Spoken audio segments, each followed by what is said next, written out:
Aloha mai kākou and welcome out to the Food Festival of 2020. My name is Kamau Yamamoto and I am representing the Hawaiian chapter at BYUH. Today we will be presenting how to make Laulau, a delicious, very delicious dish that is made here within the islands. Now the very steps are very simple. We take pork and we put it within the lau or the taro leaves and wrap it up and steam it. Now we are so excited for all of you guys to learn how to make it with us today. But first, we want to make sure that all of you know how to say it. Can everyone say Laulau? Perfect. I'll turn the time over to my friends Mapu and Kiahi. Aloha everyone, my name is Mapu. I'm Kiahi. And again, we're representing the Hawaiian chapter. And today we're making Laulau for you today. So what you have to know about Laulau is that there's a lot of ingredients that come with it, but there's also more so a huge prep work that you gotta go in. So as introduced before, there's tea leaf that we use. And there's also kalo leaves or the taro leaves that we use. So we're gonna start with the tea leaves, and which when you harvest them, you need to pull them off so that the stem is there. You don't wanna cut them off, otherwise it'll mess up the plant. So what you're gonna do is when you debone tea leaf, and this is used so that it can wrap the contents inside and keep the heat in. So this part is called the bone or the backbone. And what you're gonna do is you're going to bite halfway into it, like so, and then it allows it to lift off a little bit. Once it starts to lift in this way, you're going to strip the rest of the plant. And this is so that you can easily maneuver it so it's not so stiff. So as you can see, you push down on the backside, pull here, and then it starts to peel the leaf for itself.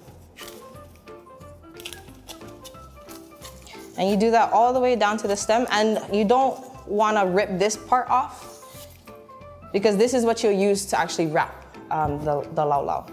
So once you got it all deboned, and you put it to the side, and we're gonna take our meat.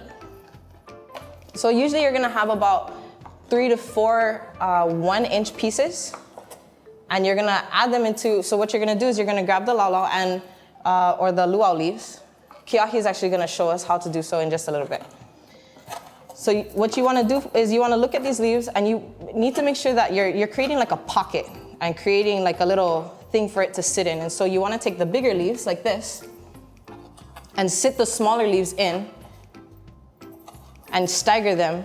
And this is actually where you're gonna be placing the meat and then eventually wrapping into it. So Kiahi, can you take this over for me? Mm-hmm. So as he grabs the luau leaves and sets it up, he actually has the meat. So you wanna grab that and then, okay.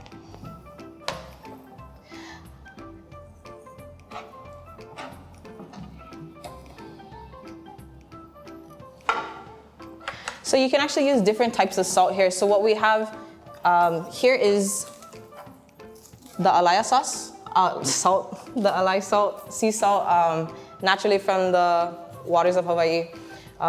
It's a big staple that we use. You don't need a lot of it, just a pinch, which could be maybe like a tablespoon or so, depending on your taste. But just remember that you can always add salt after. The less salt you put, the better, just so that the taste and everything comes up through.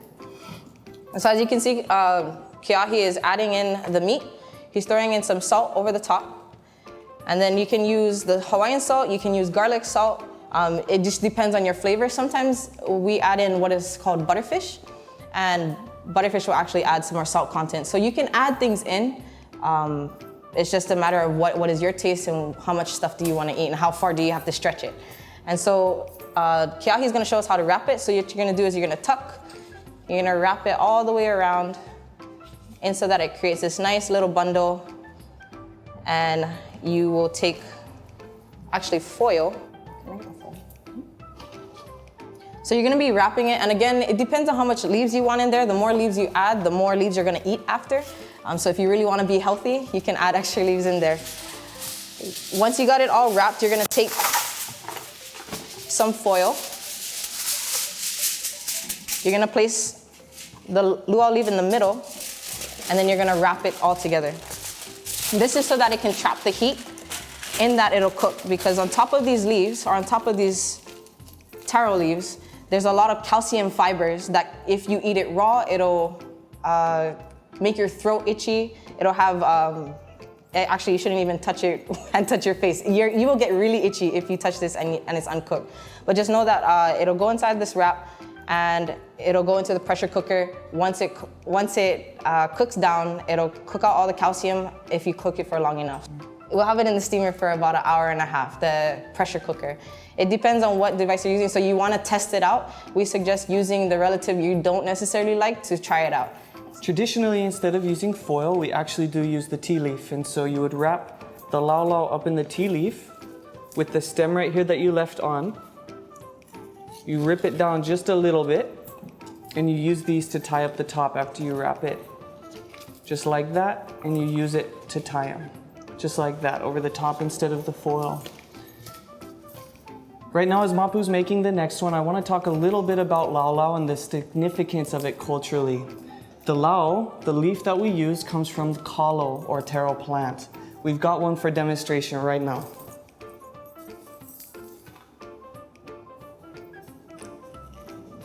So this is kalo, in common terms, taro. So taro is commonly grown. It is a starch grown in the tropical areas of the world. This is the starch that kept my ancestors alive for thousands of years. This whole stalk is called the ha, and these are the leaves, the lau. Now, kalo has a very significant piece of our culture, as we believe it is very closely related to us as family. The story that tells us about kalo is talking about a person named Haloa. And this starts with Sky Father named Avakea and Earth Mother Papa. They had their firstborn child named Ho'oho Kukalani, their daughter. Papa and Ho'oho Kukalani then had a son whose name was Haloa. Haloa died as an infant, was a stillborn, and where they buried him outsprang the first taro plant. And so they had their next son, and they named him Haloa as well after the first. And this kalo plant that the first Haloa provided gave life for Haloa and the rest of us as human beings, all of us Hawaiians. And so we believe a very special significance to kalo, as it is, one, our ancestor, and two, the provider of life for us as Hawaiians. So this ties into the creation, and we know about this through church, and actually it ties into our cultural side as well. As he was saying, Native Hawaiians definitely respect this plant in specific, and it shows our lineage, or what is called our kumulipo. It's the creation. It shows how we got here, and it's significant because this plant was brought forth, and because it came before us, and it was born of Papa and Wakea, and we are their descendants as well. This kalo, or the plants, or the things created before us, would be our elder siblings, and it is up to us to be able to respect them and to care for them. So malama aina, or taking care of the land, is not just let's be eco-friendly. It is our responsibility, or our kuleana, to be able to care for our ancestors that came before and to honor their name. And so we're humbled to be able to have this experience in using it as we feed the aina, or as we take care of the land and the places in which we come from. The land takes care of us, creating this reciprocal relationship. And so as you see, she's going to continue wrapping up. When we're finished making the laulau, what we do is we put it in that steamer and cook it again for an hour and a half. And when it's done, we already made some for all you guys. Okay. Yep. So when it's done, you come over to the steamer. Let's open them up and see what happens.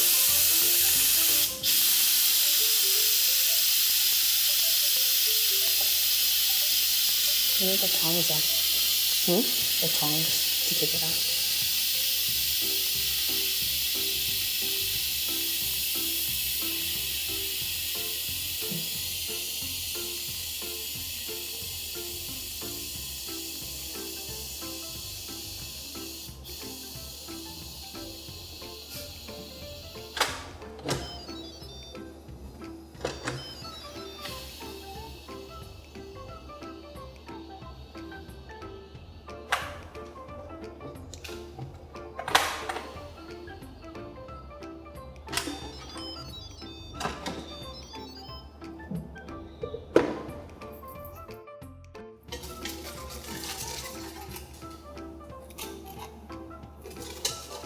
So items coming out will be definitely hot, so be careful when pulling it out. You definitely want to use your tongs.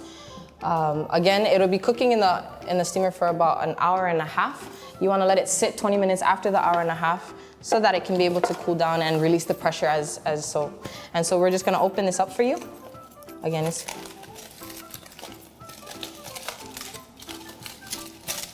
and so in this case, we use the tea leaf.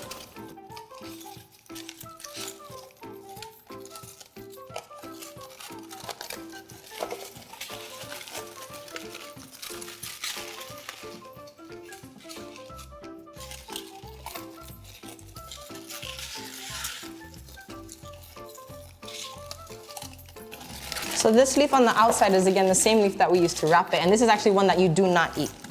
So please don't eat it. When we go ahead and unwrap the tea leaf, you'll see the magic that is inside.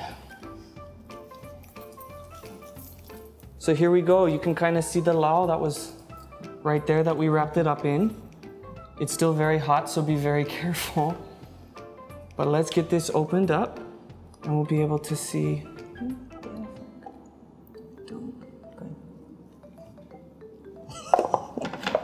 Let me get a fork. Where is the forks? Oh.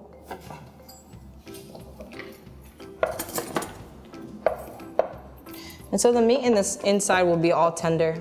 As you can see, the leaf, these are all things that you can eat. The only thing that you don't eat is the tea leaf. But this is the Hawaiian delicacy that we usually eat it with rice. We usually eat it with poi. Poi is the taro plant, again, pounded with water and fermented over time.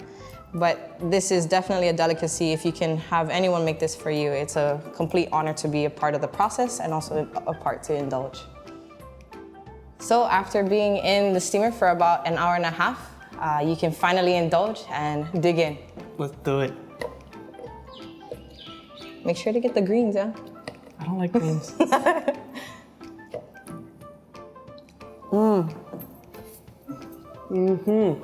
Okay. Let's do it. Hold on. Oh, okay, Laulau. Straight broke them out. It's a pidgin term. So when something tastes so good, you say broke them out because your mouth just can't handle how good something is. And ono keia la? Ono keia laulau? Yeah, ono keia laulau in Hawaiian means this laulau is delicious. And if you want something else to say, you say make make au I ka laulau, which means I want laulau. So I'll practice and make them and eat them. Make sure that you clean your teeth though before you go on dates. You might just have a little left over and she might just ask you for some. She's gonna taste it in your breath. Best date ever. Personal experience. So, again, we're grateful to be able to be a part of this. This dish is so sacred to us. It's brought many of our families together. You can use it from keiki down as old as 3 years old, all the way up to the adults and kupuna, or our elderly, that have been able to use this art and modify in different ways. So if you don't have a steamer, you can actually make laulau stew. That's actually one of my favorites. It's the same thing, it just takes away some of the leaves. You can use collard greens to be able to replace spinach as well. It might just cook down, so you just have to just try and sample different things or test things out. But there's also videos on YouTube that can definitely help you out. I'm sure there's some Hawaiian person in your community as well that might know somebody who knows somebody that could make laulau as well. But just know that we are so grateful to be able to partake in this dish. It's one of our favorites and it brings our families together. And we're grateful to be able to bring the community together and especially our university. Mahalo again for joining us. We look forward to seeing how you guys recreate this dish and how it turns out for you. Let us know how it goes. If you make it, post it up on social media using our hashtag BYUH Hawaiian Chapter. We're excited to see all of your guys' results and aloha for coming. Aloha. So traditionally, this dish is cooked in an underground oven called an imu. An imu is just a pit that we dig in the ground and build a fire, heat up a lot of big rocks, and then we wrap these up just like we showed you with the tea leaf, put them on those hot rocks, cover them, and let them cook for a good 6 to 8 hours. Once you're ready, Uncover them, pull them out, and eat them. And enjoy.